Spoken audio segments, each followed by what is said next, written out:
All right. So we were taking testimony on S100. We know it's a bill. I just got an email. It's got advocacy, and I understand no one is going to say we don't want to feed children. Universal meals means that all children, regardless of household income, would be provided a meal. And we know that the estimated cost is over a period of 5 years as we ramp up is very significant. I don't think today we've got testimony from our education committee because ultimately we know that this is designed in such a way, whether we do a phase in, which we can talk about. We can, obviously, we've got some of our own money. That's how we're funding summer meals is through the rescue funds that are coming through the state. So at this point, we need to look at the different pieces of the bill and what gets funded and how, and also have the opportunity to have some further discussion with our chair of education because of the implications that this has for education funding. So I think that, and then the other question becomes one of, do we want to look at this, how we look at this bill in the context of building our budget for 2022. So somebody's phone is ringing, and this time it's not mine because I've disconnected the darn thing. The robot. Oh, yeah, right. So at this point, we need to have a little bit more work relative to the potential use of federal monies to help with some of the pieces, which we've not done. And then the extent to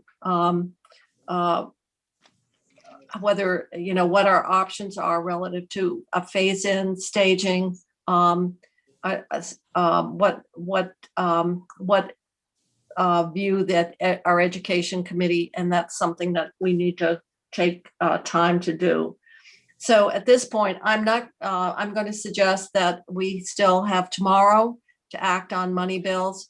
We have to decide whether we want to move any of this forward now, or as I said, we do like we've done with all the other bills, and we do it within the context of the big budget, which would be our standard practice. I think that's the way we should move forward if that's agreeable with the committee, is to deal with it in the big bill. Okay. The money, especially the money part. Okay. I don't know. I agree with Bobby, and I think it's especially true this year.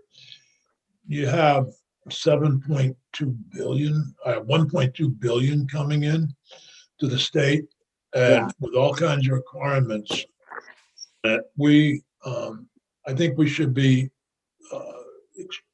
extremely know more about what we've got coming in and how we're going to send it out. I have no objection to feeding every kid in school. I think the current system has not made a lot of sense where, I've got some school districts where 30% of the kids are the only ones paying, for the rest of them are on free meals. So, it just doesn't make sense. And that's in many of the wealthier communities.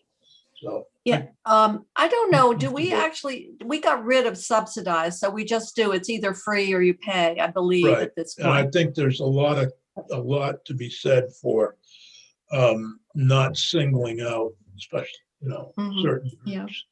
So I'm all for that. I think there's several schools in Bennington area have already gone that route where they don't even bother. Yeah. Well, I think that may happen, and I don't know to what extent there's been the analysis on cost is reflective of that choice that some schools may have made, so that the expenditures are already being reflected. So this is another question I think that we need to understand a little bit better as we're looking at this estimate. But I'm just once again saying that we can do like we have done with which we just did with the energy bill. And that Right. is to say that we need to do it in the same way that we do with the others. And then we can decide what our options are. Do we want to use some federal money to fund a phase in? And what ultimately that would look like out into the future. So, and that would give us some time to really get a better understanding of the fiscal impacts. Did you want to add Brian in? Because we're working on a dual committee amendment to this bill. But he's all in agreement, with what we have here, but we need to make some changes that Jim has picked up on and the ed agency has picked up on to make it operate and run more smooth. Well, So- we have time on that, Senator Starr, because we are not having to decide on it today. And Yeah. so when we take up the big bill, I think then we've got a little bit more time to make those changes. Okay. So we still have more bills. S13. Yes, you have S13, and that is Senator Baruth, and we also have Jim still with us, and he is the drafter. Okay, this is the waiting legislation, S13. Senator Booth Philip, is are you muted. the reporter? If this would have come out of education? You're muted though. Yeah, education voted it out. So I don't know why it lists me because it should be Brian Campion, right? Yeah, I would think so. Because you're here. Well, I was the lead sponsor on the underlying bill, but it's much different now. So I can't present it since I didn't develop it. So Is Brian available? I'm going to reach out to him right now. Would you like to have Jim? Start off. Yeah. If it's Jim's here, I think we could have him. Do you want to screen share or I'm not really sure what the, I believe that there is additional work knowing that this is a pretty complicated issue relative to understanding the impacts and how you would implement anything like this. So I believe that you're talking about some kind of a implementation study group or whatever. So maybe you can help us with that, Jim, in terms of what the bill now provides for. Sure. Could I share the screen? Yes, that would be fine. I Okay. think Chrissy will allow Yep, you great. co-hosting. It's right there. Okay. Okay. So for the record, Jim Danway, let's console. We're looking at, make it bigger, draft 5.1 of S13, the Committee on Education's strike all amendment. And first we start with findings. These findings will be very familiar to Senator Baruth because he wrote them last year. So start out with findings around Act 173 and the importance of looking at the cost factors and weights, looking at the pupil weighting factor report that was done by UVM and the findings, specifically the findings on line 17 and on, and then what should be done to correct this, which is basically the finding says to develop a phased approach to revising the weighting formula. Section 2 is a task force. So it's to recommend to the General Assembly an action plan and proposed legislation around the report. and membership are 4 members who are members of the General Assembly, 1 from each of the Senate Committee on Finance, Senate Committee on Education, House Ways and Means, and House Education, appointed by the chairs, and then Secretary of Education. Wait a minute. Could we go back? Sure. Could we go back, appointed by the chair? So this is a different protocol. Normally we have in the Senate, I guess what it is, it's the chairs unless they delegate. It's a member appointed by the chair. Yeah. Okay.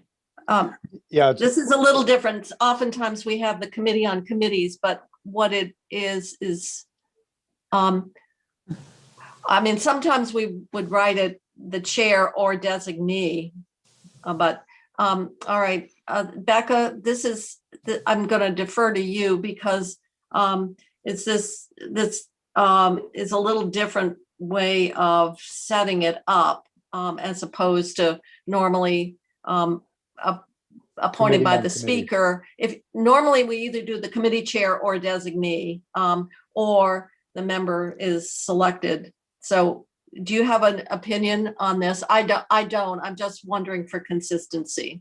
Yeah, I don't have a strong opinion, but I do agree that for consistency, we should probably have the language conform to what we usually do.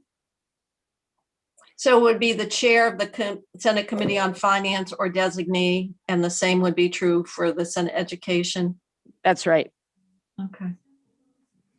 Okay, I can make that change.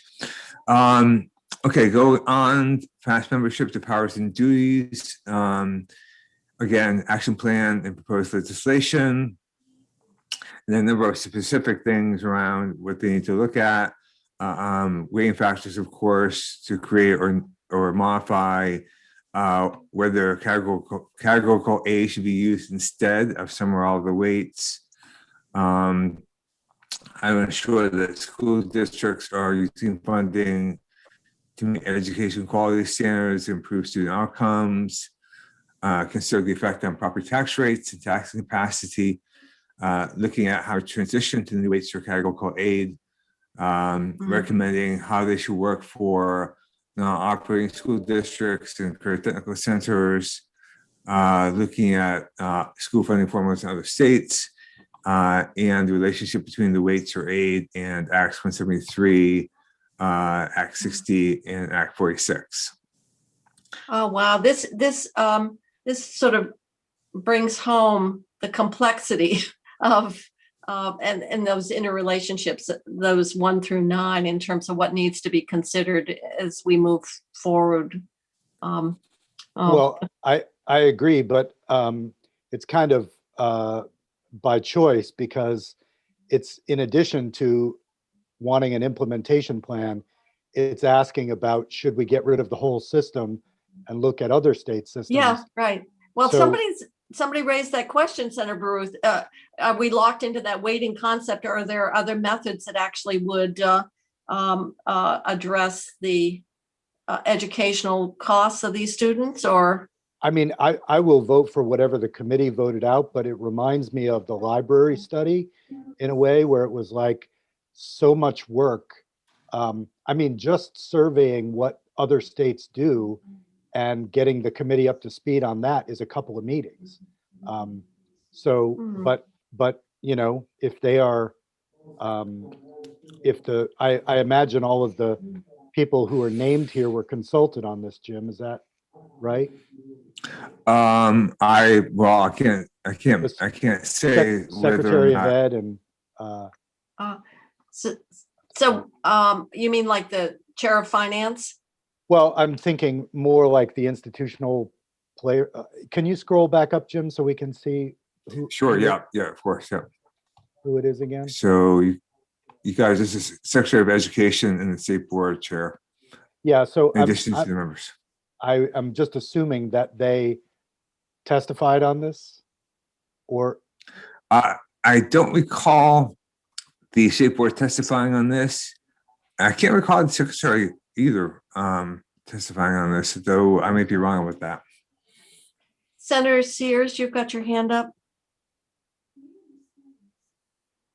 Senator Sears? Not in his seat. Oh, okay. His hand is up though. Well, I put it this way, I'm fine with the committee's construction of this, and I assume that the number one priority is to implement an equitable plan. And Mhm. so I imagine that they will prioritize that and do the rest to the extent possible.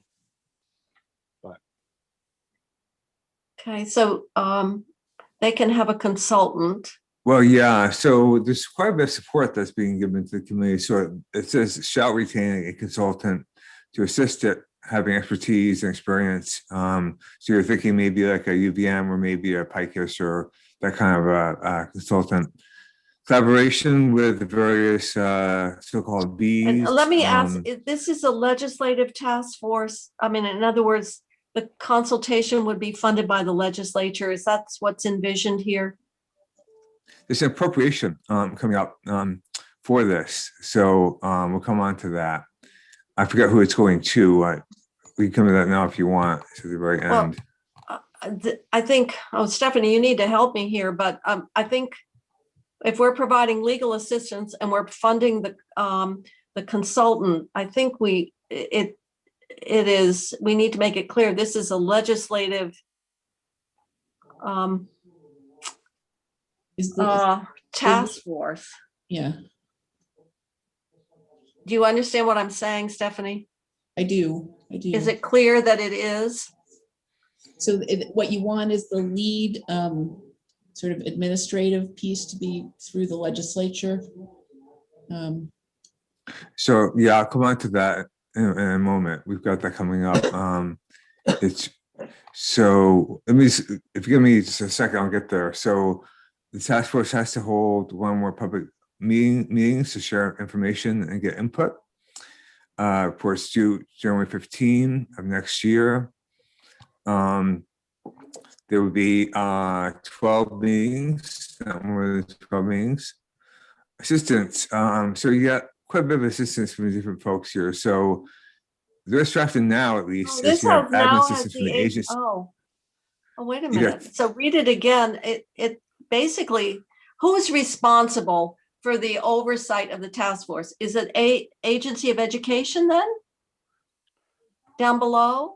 I'm not sure what you mean by oversight. We have Another done one- with, Who's hiring the consultant, the agency? Yeah, who's or the hiring? Who's legislature? paying? Who's managing this?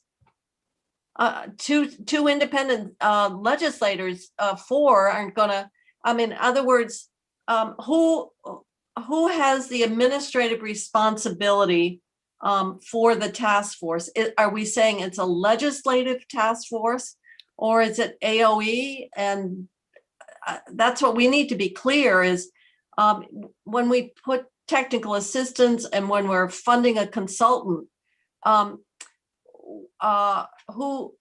where is that responsibility and that funding residing?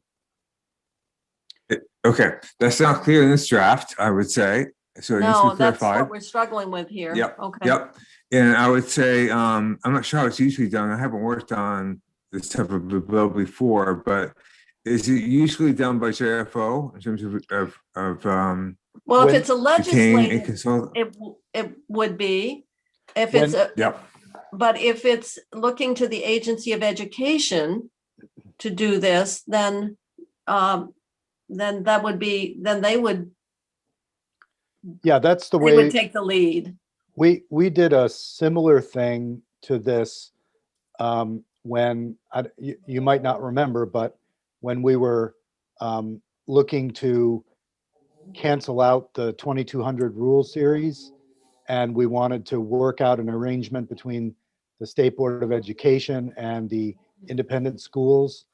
And so we had a sort of task force impaneled. AOE was the administrating agency. They handled paying people, and I want to say the designee from AOE called the first meeting,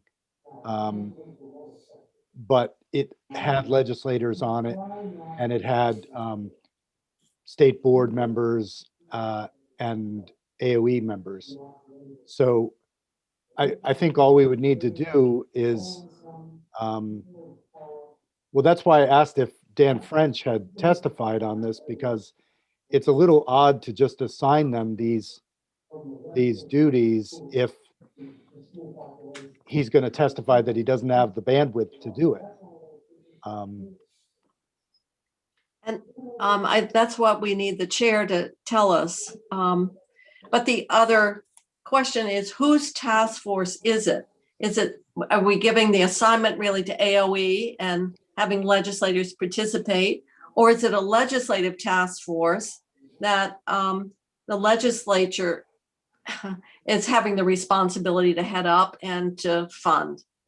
If I could just weigh in the original bill, which we passed out last year, it called on AOE to create an implementation plan. And I view this as an attempt to provide help and bandwidth and utility to AOE to accomplish this.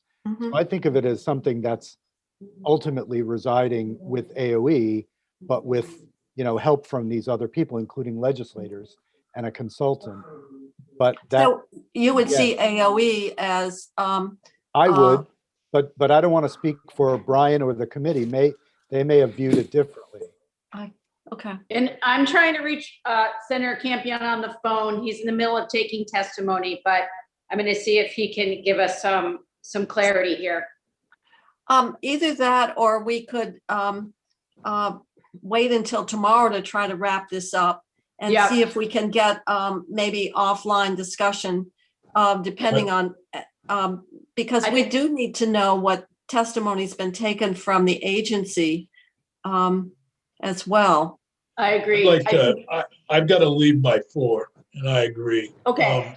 And I also want to add that in all of this, as they look at other states, we are unlike other states in that we have a Supreme Court decision in Brigham that requires us to provide equal educational opportunity. And one of the arguments about not having this weighting system in the unequal way it is that this is violating the Brigham decision. So I really think that the task force, if we're going in that route, needs to have some assistance in looking at the constitutional issues under the Vermont Constitution's Equal Benefits Clause. Okay. Yeah, it looks like we're creating this task force that's hanging out there that doesn't belong either to the legislature or to AOE. It just says the task force will have administrative assistance and technical assistance from, so I think we really need to Campion. I think we need more discussion and see if we can talk to the chair. And I just raised Yes, Alice. issue. So with regard to the consultant, and I don't know, I'd have to go, I can't see the rest of the bill, but it sounded like it could be someone from UVM again. And I'm thinking because UVM I believe, did the weighting study, somebody there, that it should actually be somebody other than someone at UVM in terms of getting a broader perspective and look at what might be done. I mean, they basically did the weighting study. So it seems like we'd need something away from them to take a clear look at it and see what would be best. I mean, they might be biased in terms of what they think. But So, even in that Senator respect, Kitchell, Yes, Senator Ballant. I found out Senator Perchlik is actually the one who's the reporter on this bill. And so we may be able to get some additional insight from him offline as well. So, Oh, okay. All right. Thank you. yeah. So it doesn't, are you saying we should rule out UVM? It just says the nationally recognized. Yes. I mean, I think, this is very, very complicated stuff. We've been working on it for 100 years. And I think to just go back to UVM again, I mean, they did the study, that's great.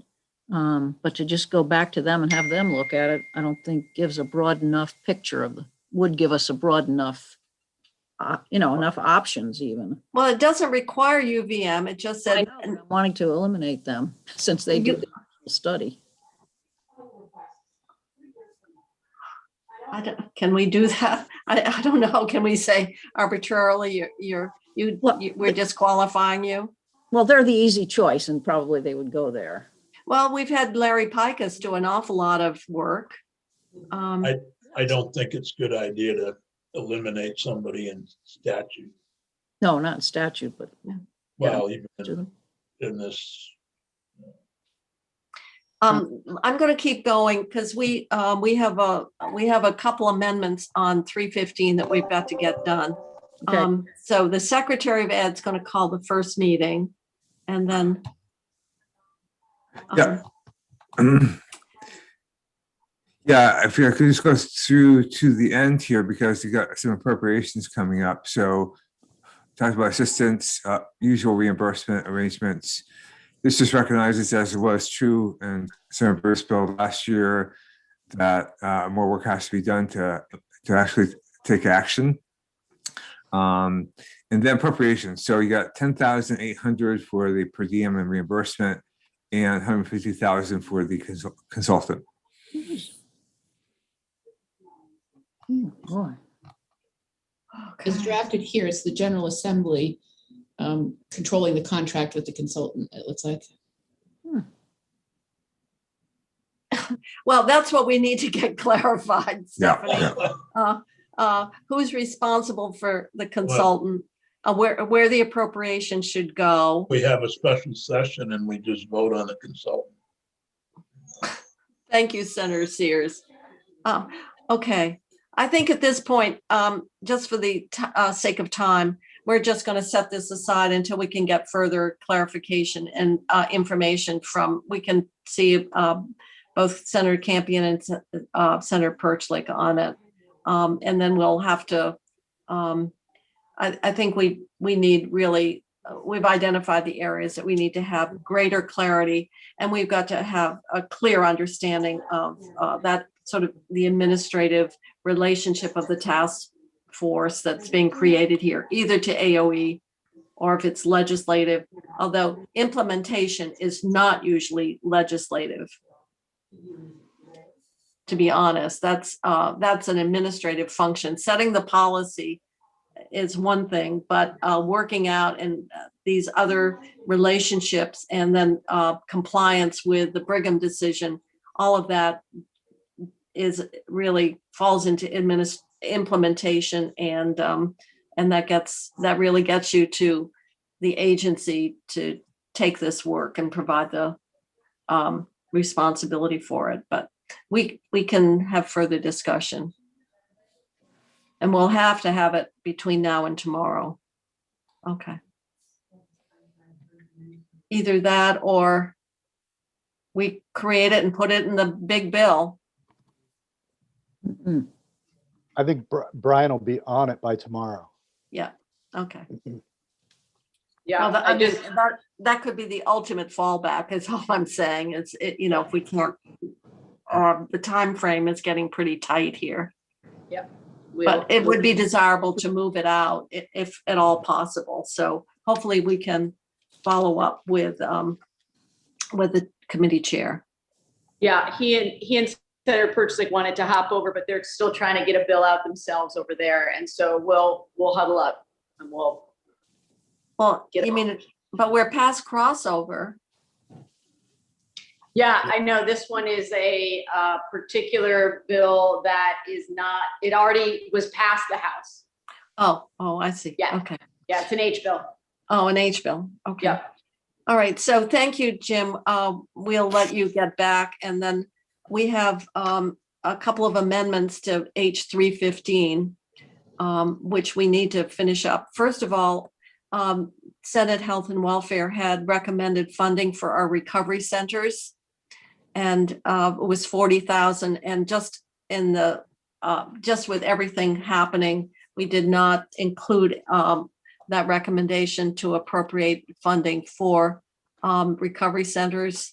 We put the slate of amendments up. There's a few more that I haven't had a chance today to talk Yeah, to. but that was the one money one that we just simply. It was 240,000, 20,000 per each of the 12. Yeah. Oh, did I say 40? Yes. I'm sorry. Stephanie, I'm going to put the proposed amendment up, the whole thing. Yep. Okay. Can everyone see that? Yes. Okay. You can make it bigger and we can go 1 page instead of 2 pages. Or is that? You bet. So the first amendment here is we actually did the anticipation of, it just disappeared on me. Yeah, I know. Okay. See it? Okay, It's back again. Okay. Mhm. Thank you. Sorry about that. We anticipated receipts in section 1, but Steve and I were discussing it, and we do need to actually accept the grants that we're appropriating here and make sure that it's clear that they're subject to appropriation. And so that's what adding a section 1A. A has to do with the appropriations that are running through the Treasury, the US Treasury to the state Treasury, which we know are coronavirus state fiscal recovery fund. There is a capital projects fund, so we're adding No, that. when it's state fiscal recovery, you need a Y on recovery. Yep.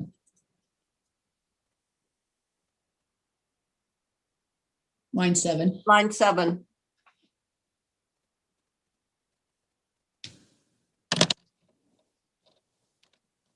There is a capital projects fund, and so we're adding that here, and we have appropriated money out of the homeowner assistance fund, which is also one of these pots that flow from the US Treasury to our. Did we fund out of capital projects as We did well? not, but we might as well accept the grant and make it subject to appropriation. Okay, all right.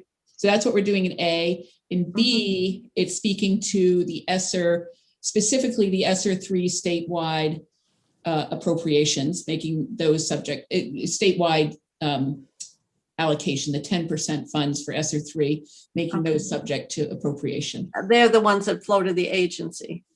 Yeah, that's the ones that the agency, that flow to the agency, and that those are the ones we have appropriated in this bill. Okay. Mhm.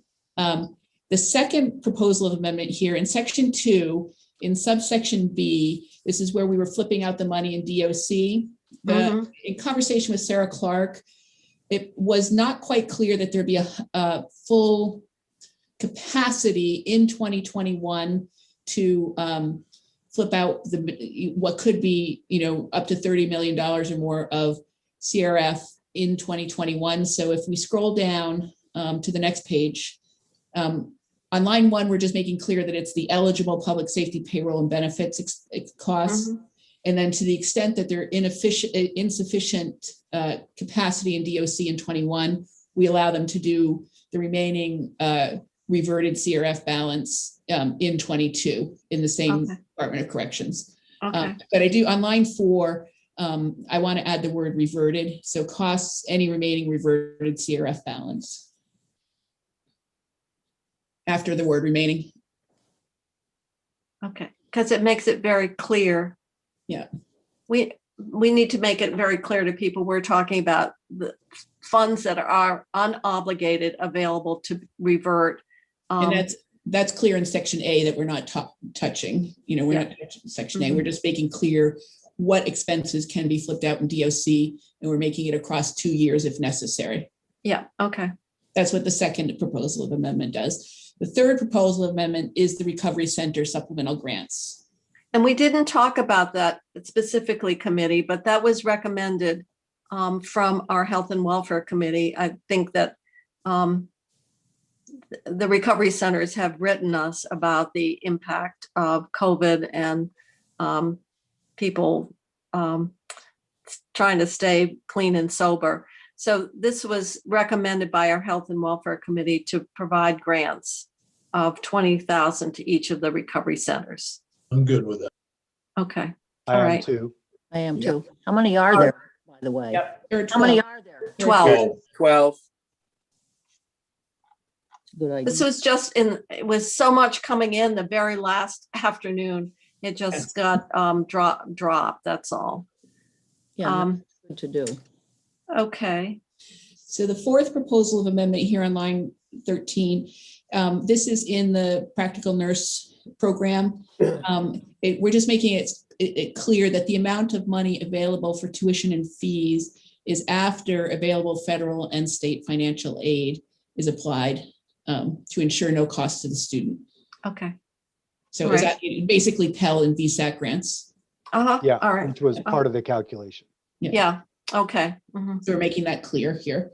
And then the fifth proposal of amendment, this is simply the reference. This is the 2.8 for technical assistance on the ESSER fund, the $380 million ESSER fund. And this is just the reference of how we're referring to the ESSER funds. It was a little bit different than the way we've referred to it in another section, so we're making it consistent. So it's for the ESSER fund. We're appropriating this 2.8 within that 10% for the ESSER 3, which is the American Rescue Plan Fund under this section F1, because we do believe this technical assistance will probably qualify also sort of in the learning loss category. That's a requirement of. So how does, statewide. okay, so this is not out of the state, this is out of ESSER. No, this is out of this. These are the funds provided in the plan, section 201 F sub 1. That is this. That's the allocation of the state within the state within the state's 10% that has to go to learning loss. So. Okay, how much is that 10% in total? 28.5 or so. I have a chart on it. Okay. It's 10%, isn't it?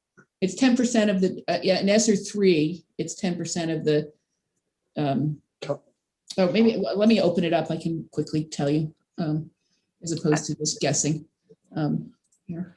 Did we spend all the 9.2?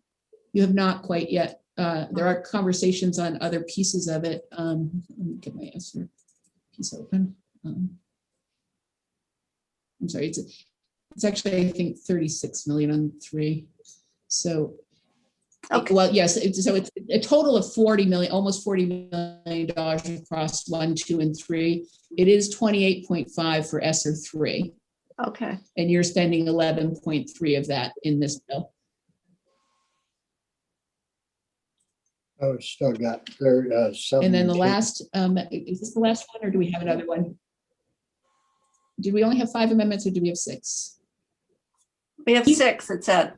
Right here. Okay, this is it. This is just a typo. In the effective date, we forgot the words take effect. And on line 9, where it says call, I think that's supposed to be this act shall.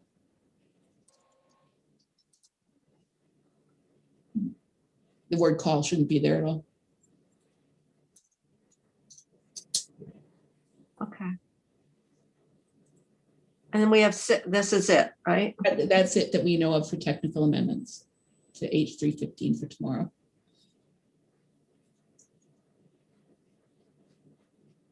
Okay. And so Secretary Bloomer has been anxious to get this, right? Yes. Are we going to, Senator Ballin, is our goal to try to get 315 wrapped up tomorrow? That is our goal. Okay. Well, that means suspending the rules. To message it. I move the amendment. I'll second 6 that. amendments as presented.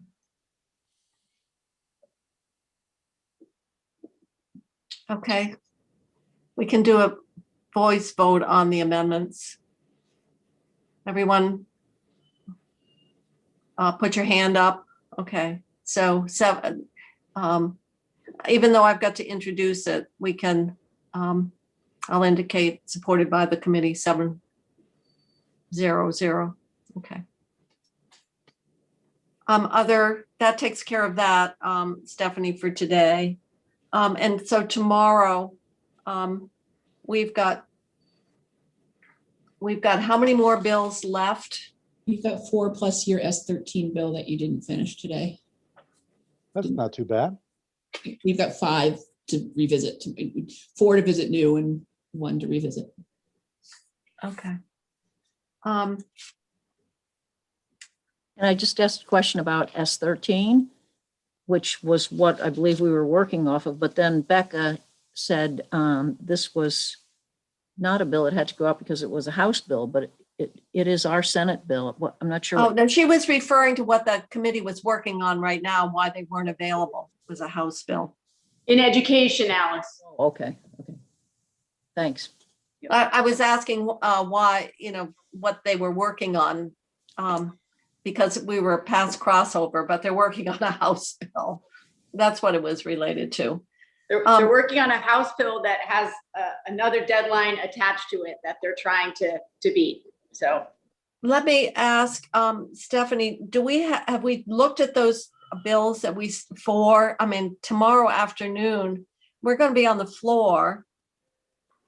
We've got quite a bit of floor time. I'm just wondering, I've not looked at them yet. I don't know, does that mean we would have to come in on Monday? That's what I'm wondering. There's the nurse licensure compact, improving housing, rental housing safety and health and safety, miscellaneous utility subjects, and promoting housing choice and opportunity in smart growth areas. So And the reason we're just getting them said they had to go through finance. I don't know. I haven't looked at them yet, so I don't know if there's things in them that have appropriations or. Well, Yeah. otherwise we would have had them referred to us by Tuesday. Yeah. Okay. Well, hopefully they are fairly straightforward. I don't think at 4, and Senator Sears has to leave at 4, so I think we better call it a day.